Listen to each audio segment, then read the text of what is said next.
Hello and welcome to Twist Grip Tales. And have we got a tale for you? Karim, welcome to Twist Grip Tales. Thank you very much. Hello. Now we've got two iconic Italian motorcycles here. They look very similar, but there is a tale in this because they are very different, although they're the same. Exactly, yeah. So this is an Italian 200, and that which is dressed up as a Vespa PX is actually an LML built in India of the same year, 2001, and similar kilometres around the 10,000, 11,000 Ks. Now this is the people's transport. One could argue that Germany had the Volkswagen, but Italy had the Vespa Piaggio. Yes, Piaggio, basically a company that was trying to survive after the Second World War, and they got their aircraft design engineers to sort of focus on just surviving, which meant making a people's vehicle to get around, and the Vespa was the outcome. And the name behind Vespa, actually Vespa in Italian means wasp.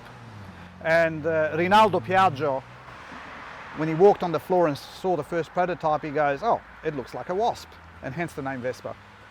What a great story. Now, Yeah. Vespa started making these, as you say, after the war, 1948. Italy was pretty much decimated, so they were trying to make anything they could with whatever they could. The advantage that Italy had was that they had their own iron manufacture. They could make their own steel. Exactly, yeah. Originally Piaggio used to make propellers, aircraft engines, and also trains and, I believe, fast patrol boats. And they diverted everything to make these. And I got to tell you that when I went to Italy first in the 1970s, you couldn't stop the smile on my face, because Rome and those streets and the belle ragazzas cruising the streets with no helmets on back in those days, with the hair flowing in the breeze. It was just, you knew you'd arrived in Italy when you saw Rome, a scooter, a young lady, no helmet. You can't say that sort of thing, whatever, but that's what it was back in the 70s. It was just iconic Italian culture. Absolutely, absolutely. And when I came up from Africa back to Italy and lived there for about 10 years, if there was a vehicle that I really wanted, was the PX. And exactly that, in Trieste, I used to see the girls actually and the guys with their beach wear and that going off to the beach, and that's what they were riding. They were riding these or it's Alta Riga dell'Ambretta. Yeah, I mean, they were, and they're a very sporty machine. That PX was a machine that would cruise at like 100 kilometres an hour. Yeah, it does. Yeah, it does. It'll do about 100 k's an hour on the freeway, and obviously now they become quite a collector's deal, to the point that they're probably dearer to buy in Italy than what they are here in Australia. And the interesting thing is there's people like Paulini and a few others that make hot-up kits and ball kits up to 300 cc's, and the bikes will put up to 50, 55 horsepower. And they race these things. They race them, yeah.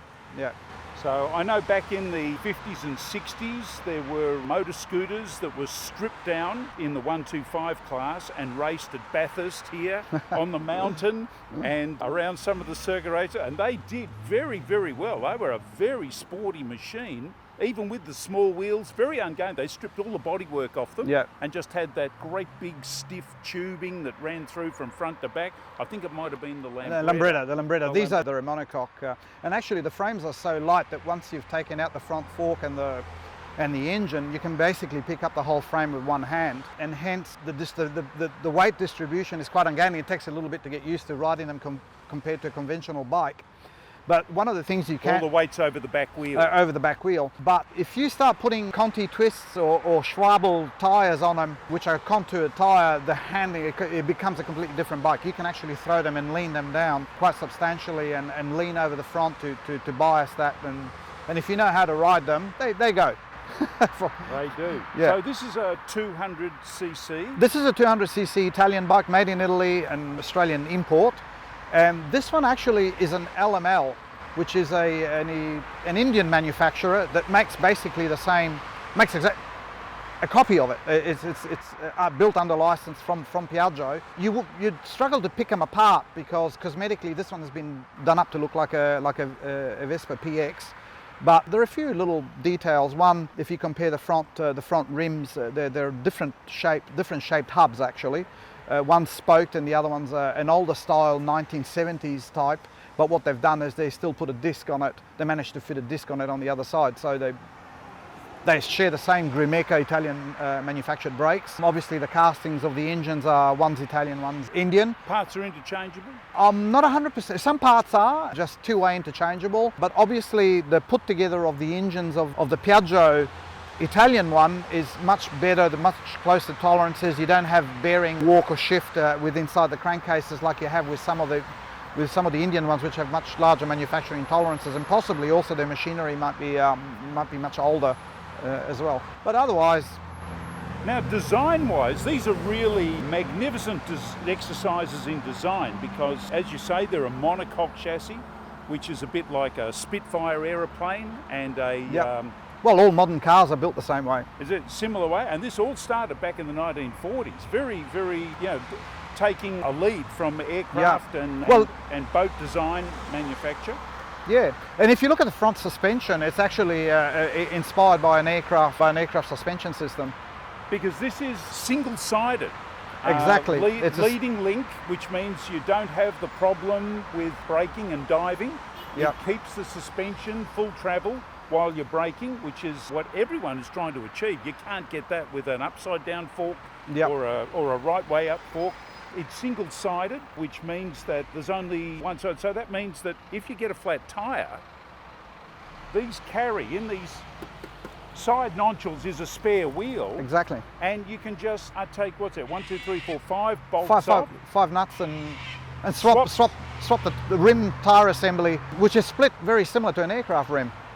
Or a wheelbarrow, where they copied it from. Wheelbarrow, that's right. And the rear wheel is the same. Exactly, they're two-way, they're interchangeable. Single-sided swing arm on the rear. And for those that aren't familiar with the manufacture of a scooter, the engine, gearbox and drivetrain is part of the swing arm mechanism. Yeah, it's the part of the swing arm. And it's all included. There's no external chain to lubricate or anything. No, it's all in an oil bath. No. It's very, very cleverly designed.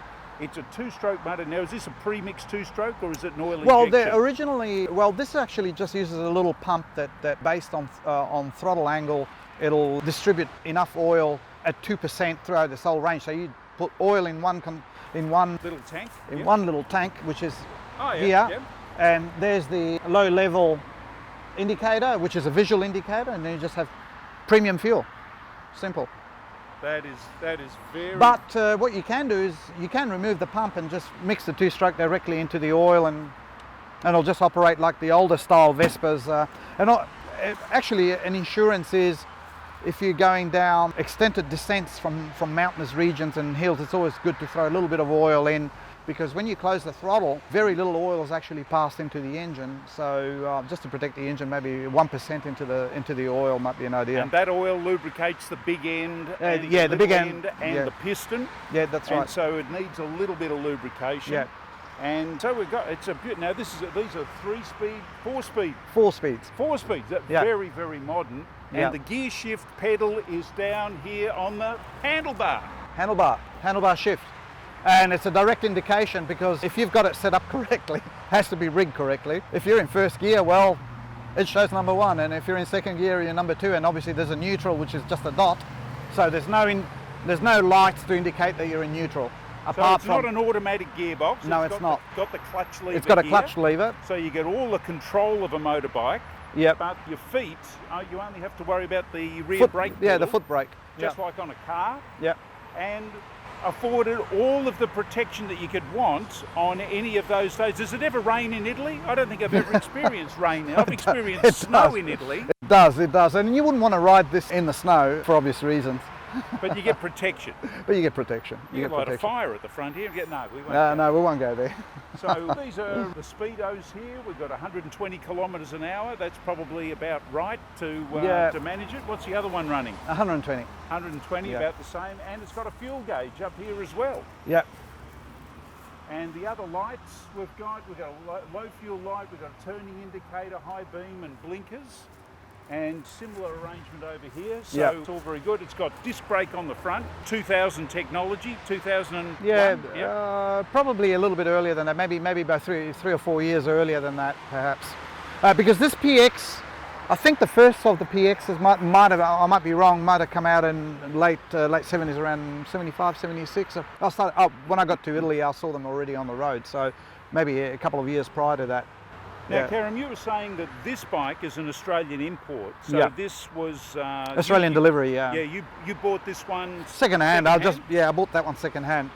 But this one has a particular story. Yeah, I went to a friend of a friend on a farm, and inside this paddock there was a whole bunch of rubbish and old bikes and car bits and so on, and amongst all the rubble there was this white, sad, sorry looking Vespa, and I asked him, well, what are you doing with it? Oh, just take it away if you and it went from a white piece of junk to this, and it runs pretty well actually. The black and the tan is gorgeous. You've done a great job.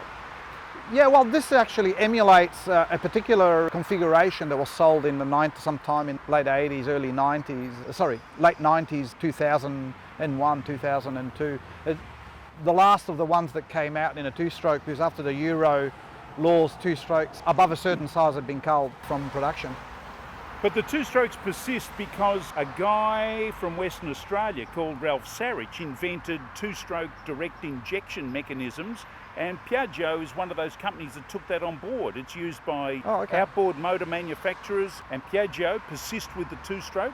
They make a four-stroke scooter as well, and a few other manufacturers around the world, I think, and it's one of those inventions that that kept the two-stroke going a little bit longer. Well, LML actually make a four-stroke version of this bike.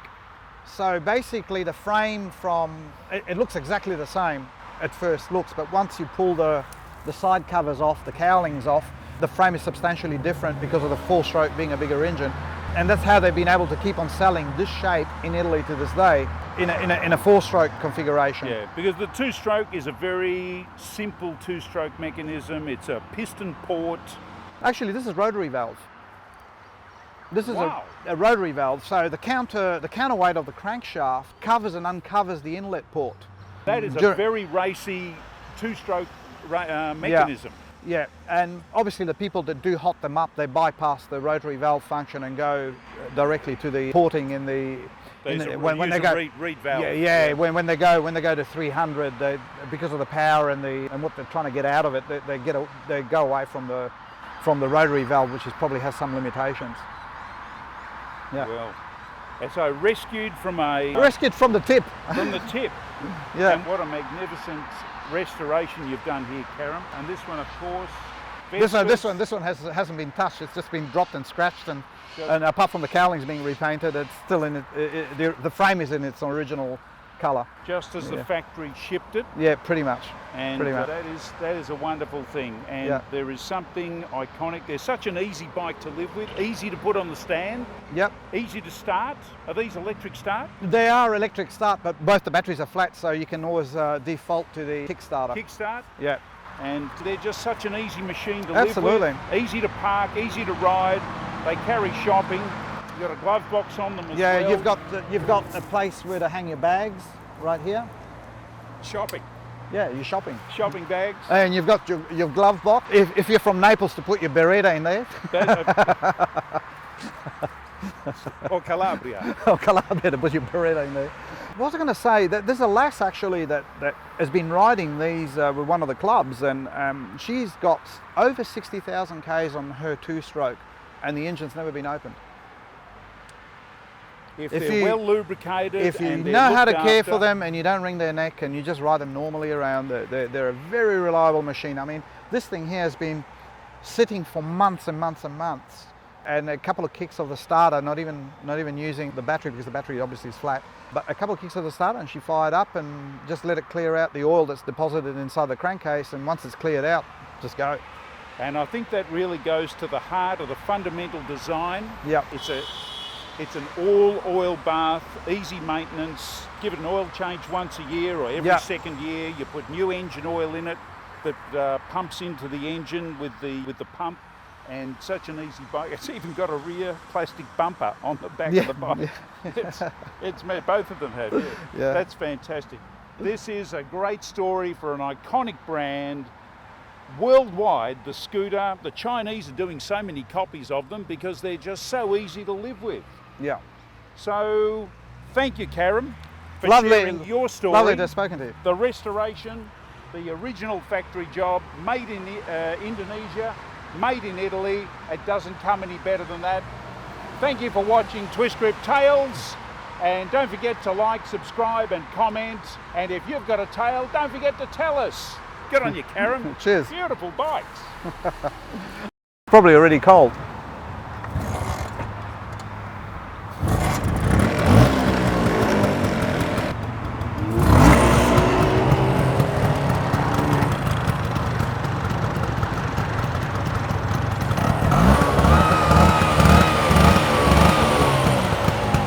Love the smell of two-stroke in the morning.